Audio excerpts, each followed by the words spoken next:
안녕하세요. 홀릭내 영상가게 주인장 홀릭입니다. 오늘은 오랜만에 렌즈 이야기를 한번 해볼까 하는데요. 제가 일상을 담을 때 가장 많이 사용하고 또 제가 가장 좋아하는 렌즈인 소니에서 나온 꼬꼬마 삼총사 중 둘째 40mm 렌즈를 한번 이야기해볼까 합니다. 우선 이 렌즈는 크기가 정말 작고 퍼포먼스가 정말 강력한 렌즈입니다. 무게가 173g 밖에 되지 않고 크기도 보시는 것처럼 정말 작고 앙증맞습니다. 게다가 G마크를 달고 나왔을 때 어느 정도 예상은 했습니다만 정말 괜찮은 선회도를 가지고 있는 데다 최소 초점 거리도 28cm 밖에 되지 않아 클로즈업 영상을 담아야 하는 경우에도 쏠쏠하게 사용이 가능합니다. 자, 다들 아시는 얘기는 접어두고 제가 이 렌즈를 실제로 1년 이상 사용하면서 느꼈던 장점과 단점에 대해서 한번 이야기해 보겠습니다. 디트리오 꼬꼬마 렌즈는 사실 태생부터 영상용 렌즈로 출시되었습니다. 그래서 사진보다는 영상에 최적화된 퍼포먼스를 많이 보여주고 있는데요. 그 대표적인 장점 중 하나가 정말 강력한 AF입니다. 특히나 저처럼 일상에서 아이를 자주 담는 경우 그 장점이 극대화되는 것 같습니다. 정말 어지간한 상황이 아니고서야 놓치질 않습니다. 게다가 이 작은 사이즈에 리니어 모터가 2개나 달려 있어요. 그래서 정말 강력하고 확실한 AF의 성능을 보여주고 있습니다. 앞서 설명드린 대로 이 렌즈는 정말 작고 예뻐요. 그래서 제 최애 바디인 알파7C에 몰렸을 때 정말 치명적인 귀여움을 보여주고 있습니다. 게다가 렌즈가 작으면 좋은 점이 뭐냐면요, 짐벌에 올렸을 때 일단 페이로드가 낮아져요. 그래서 작은 사이즈의 짐벌에 올려도 아무 문제가 없어요. 아니면 뭐 덕지덕지 붙여도 괜찮습니다. 실제로 제가 위비레스를 사용하는데 이거 올렸을 때 퍼포먼스가 아쉬웠던 적은 단 한 번도 없습니다. G마크는 정말 그냥 달고 나오는 게 아닌 것 같습니다. 정말 작은 사이즈에 이 정도의 선회도를 보여준다? 아, 이래서 G렌즈구나 하고 수긍하게 됩니다. 게다가 문득문득 보여주는 아름다운 보케는 사실 제 영상을 그냥 막 찍어도 오 할 정도의 시네메릭한 영상으로 만들어줍니다. 제가 가장 매력을 느낀 부분이 사실 이 부분인데요. 저는 풀프레임 기준으로 사람의 보는 눈과 가장 유사한 화각을 가졌다는 50mm를 잘 사용하지 않아요. 물론 이 부분은 선호도와 취향의 문제이긴 한데요. 제 입장에서는 뭔가 조금 답답한 느낌이 강했거든요. 그래서 보통 35mm 화각을 사용하곤 했는데 이건 또 뭐랄까 좀 광각의 느낌이라 표준 화각이 주는 느낌이랑은 좀 달랐거든요. 근데 40mm가 그 해결책이 된 거예요. 동일선상에서 촬영을 했을 때 50mm 표준 렌즈보다는 약간 넓어서 답답함을 해소해주면서 35mm가 가진 와이드한 느낌보다는 표준 화각에 가까운 푸티지를 제공해줍니다. 근데 이 푸티지들을 또 확대해서 비교해보면 50mm보다는 약간의 왜곡 비슷한 게 생기면서 같은 화각의 영상이라도 조금은 광각적인 느낌이랄까? 아무튼 그 답답함이 꽤나 해소되는 기분이었습니다.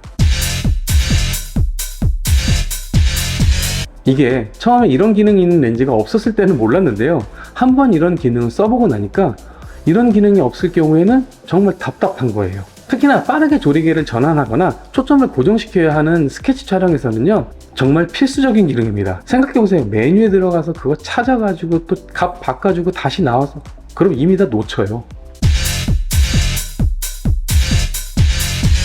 네, 물론 욕심입니다. 알고 있어요. 하지만 굳이 단점은 적다 보니 그냥 조금 아쉬운 거죠. 사실 단렌즈에 1점대 조리개에 이 사이즈면 사기캐입니다. 사기캐.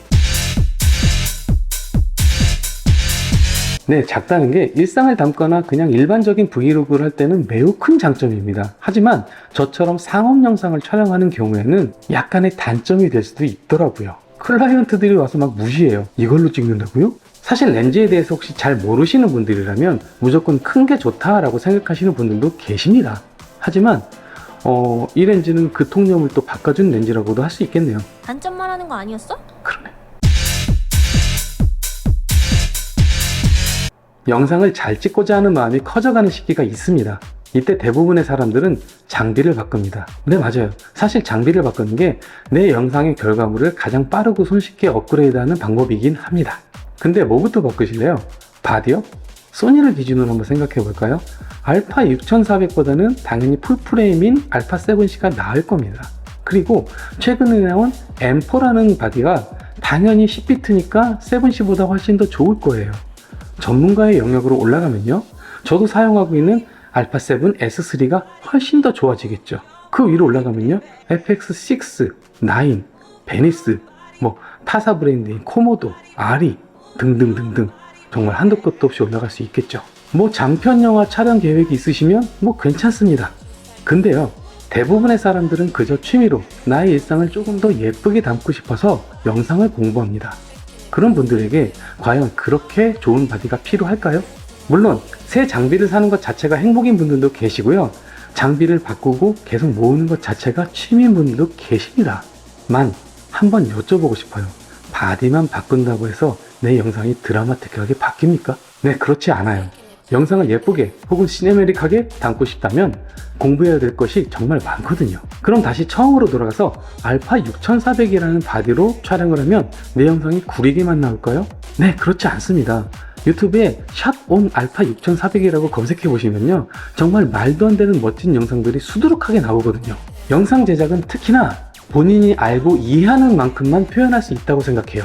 더 예쁜 영상을 더 아름답게 표현해내기 위해서는 어떤 화각과 구도로 어느 정도의 노출과 화이트 밸런스로 촬영을 하고 어떻게 화면을 구성해서 스토리를 이어갈지 등등 정말 수많은 것들을 끊임없이 고민해 가야만 합니다. 그 시작점에서 자신의 영상을 발전시킬 수 있는 가장 첫걸음은 차이를 직접 경험하는 것이라고 생각하거든요. 잘 만들어진 영상과 내 영상의 차이를 이해하고 그 원인을 알았을 때 비로소 내 영상에 변화가 일어날 테고 그 변화를 통해 내 영상이 발전하는 거라고 생각합니다. 한때 막 화려한 트랜지션과 막 무빙만 있으면 내 영상이 정말 멋진 줄 알고 착각하던 시기가 있었습니다. 그때는 막 그냥 아무 생각 없이 막 휘두르고 다녔고요.